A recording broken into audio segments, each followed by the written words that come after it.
So question 3 is a bit about grading philosophy. So as that relates to using standards-based grading. So for example, in Canvas Learning Mastery Gradebook, you have to select the highest number of scores or the most recent attempt or the decaying average, which we've talked a bit about, to calculate the total score for the student on a particular skill. So things like that, things like dropping scores or penalizing zeros, a little bit more about just grading philosophy using SBG.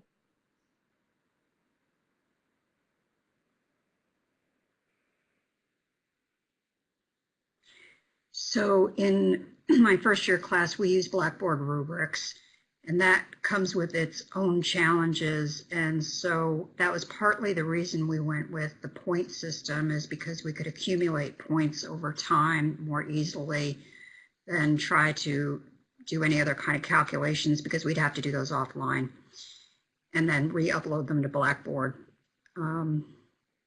So every time an assignment comes in, there's, I don't know, anywhere between 5 and 10 learning objectives to assess. Our graders provide written feedback on each of the learning objectives that's not at a proficient level, and then the points just accrue. The point values are low on those early things, 1 point apiece, and that's a lot of things to grade when you think about that, because we have 1,000 points, and in some instances we're ticking away those points 1 point at a time. But they are larger values on the exams and projects, so they are coming in a little bit better at those 5-point increments. But it is really just an accumulation of points. But the idea really is that the students get feedback on problem sets and the quizzes when those point values are lower, with the hopes that they will use that feedback and perform better when those same learning objectives are reassessed on exams and project work. So I also have the pleasure of having to deal with Blackboard, and so we also use grading rubrics and the feedback component that we can embed within those rubrics. The biggest challenge for us is, again, trying to do the math that Heidi was talking about, and I've sort of found a way to sort of jerry-rig it in the back. I explained earlier that we have two introductory activities followed by a final project. And I talked about the different weightings earlier. And so those weightings are actually determined based on the averages across however many times a student is assessed on each learning objective for a particular project. And they're always assessed at least twice per project, sometimes more than twice. But I try to keep it as even as possible. You'll see that if you start to assess one learning objective more or less, within a project, students start to focus on the particular learning objective a little less, because they identify you're taking an average, and so it obviously has a lower impact on their score for that project. Each one, I use a 4-point scale here, and I tell students early on, and you'll see in my next slide that I show for the next question sort of how this whole scale relates to sort of a traditional score-based grading system. But I tell students it's going to be very rare that in the first project anyone's going to get a 4. And students immediately are upset, because they're like, wait, you're telling me that I can't get an A in this class. But as you can see up in the top right-hand corner, I make it so that if you ultimately at the end are at an advanced level, and keeping in mind, you see that second bullet point, that fail early approach, where the final project is weighted more than those early projects, it's rather easy actually to get an average score of 3.0, which is one level below the expert level, and still get an A minus in this class.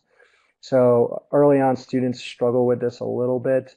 I've had one student drop and then somehow re-add the class because he thought he was failing because he had a 2.0 on a 4-point scale. And he's like, oh, I have 50%, so I must be failing the class. And I'm like, no, you have a B minus in the class. So it's partly my responsibility to sort of make them aware of the scale and consistently show it up on the screen at the beginning of class to make sure that they are aware of sort of this different scoring.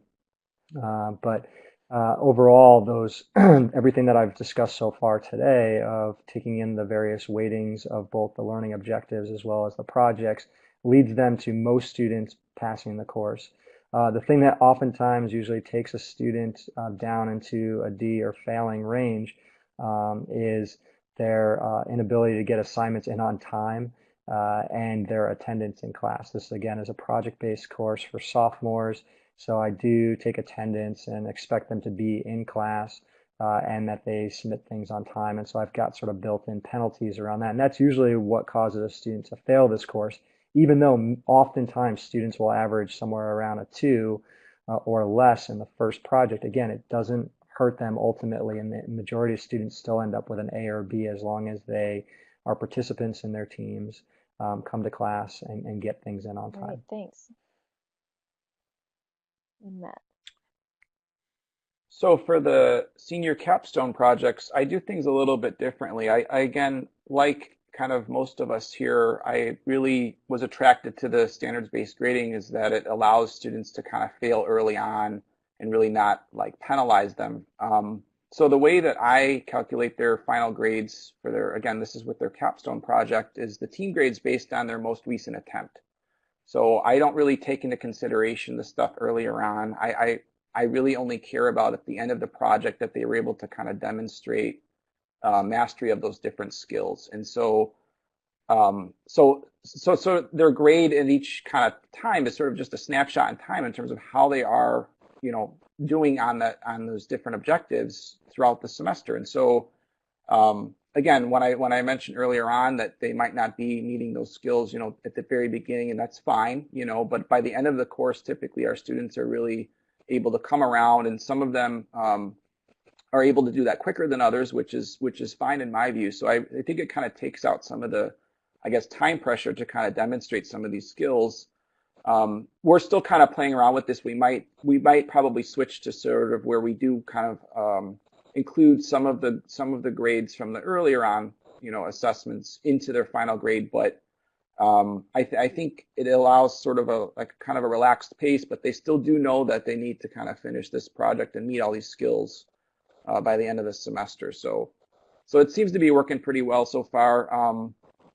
Again, some of the students they do get kind of concerned about if they might not be doing as well earlier on, but I do assure them that this is just kind of where you are in time, and I really work with them and provide a lot of feedback to kind of help get them back on track to make sure that they're going to be able to kind of get up to speed by the end of the semester. All right. MJ.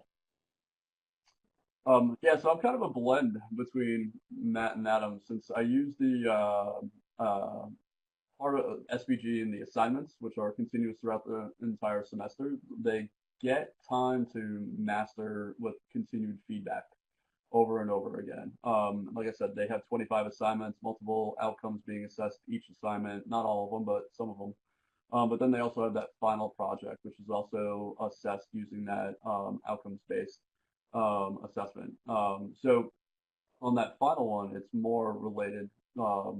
It is kind of like that summative evaluation that Matt was just referring to, but the assignments are growing. So my personal philosophy is that early often with the rest of the panel about why am I deducting points now for things that they eventually do master, especially in my class. Dimensioning is always a big thing that they learn over and over again with continuous feedback throughout. So that's why I previously mentioned I used that decaying average 65% on the most recent 35% average of all the other scores. But within Canvas, they have a learning mastery ability to calculate and actually look at it from this kind of like SBG framework. But they're very limited in the way that they use and calculate the scores. So other options that they have is like what Sarah mentioned earlier was the average. So just taking the average of all demonstrations of that outcome, which I didn't feel was that much more beneficial than just doing the classic score. The other one was the highest score, which means that if they got a highest score on an earlier assignment, that first assignment, that was the one that stuck with them the entire time, which to me was also fairly useless. And then the other one was that n number of times, but which means that whatever that n is, as long as they hit that 5, they were able, or with that number, they were able to demonstrate mastery for that outcome. The problem with that is in Canvas, it was only 5 times. was the maximum. And when I have 25 assignments, once again, they could have mastered the first 5 initially, and then on the more difficult ones, fallen off. But the other problem with that is it didn't give them any feedback. It never showed them where they were in the ratings as far as where they were for that outcome. It was just blank until that 5 was achieved, or there was enough points within there to achieve it. So I didn't like that ambiguity, which is why I went for that 65%, 35. In the past, what I've done when I've used this, I did it in Excel, and I gave each student kind of uploading that score, what Heidi mentioned.